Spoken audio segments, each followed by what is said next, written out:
Hello everyone, welcome to our channel. Telugu రాష్ట్రాల్లో కురుస్తున్నటువంటి వర్షాలు వివరాలకు వెళ్దాం. వాతావరణ పరిస్థితులు ఏంటి, ఏ జిల్లాలో వర్షాలు పడతాయి తెలుసుకునే ముందు మీరు ఇంకా మన ఛానల్ కనుక సబ్స్క్రైబ్ చేయలేదా అయితే వెంటనే సబ్స్క్రైబ్ చేసి పక్కనే ఉన్న బెల్ ఐకాన్ ని క్లిక్ చేసేయండి. ఇక లేట్ చేయకుండా వివరాలకు కనుక వెళ్ళినట్లయితే ఈశాన్య మధ్య బంగాళాఖాతంలో ఏర్పడినటువంటి అల్పపీడన ప్రభావంతో ఉత్తర తెలంగాణ జిల్లాలో వర్షాలు కురుస్తున్నాయి. దీనికి తోడుగా ఛత్తీస్గఢ్ ప్రాంతంలో కొనసాగుతున్నటువంటి ఉపరితల ఆవర్తన ద్రోణి బలపడింది.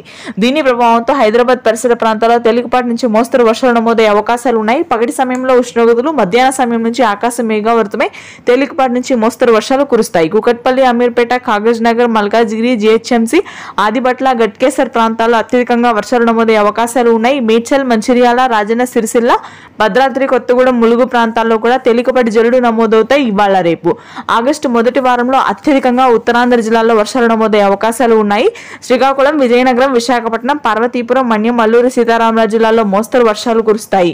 రాయలసీమ వ్యాప్తంగా కూడా ఇవాళ నుంచి వర్షాలు నమోదు కానున్నాయి. చిత్తూరు, పీలేరు, పలమనేరు, నంద్యాల, కదిరి, బద్వేల్, కడప ప్రాంతాల్లో తేలికపాటి వర్షాలు నమోదవుతాయి. నెల్లూరు, ప్రకాశం జిల్లాలో ఉష్ణోగ్రతలు అత్యధికంగా ఉంటాయి. మిగిలిన అన్ని ప్రాంతాల్లో పొడి వాతావరణం కొనసాగుతుంది. ఇది ప్రస్తుతానికి ఉన్న weather update. Thanks for watching.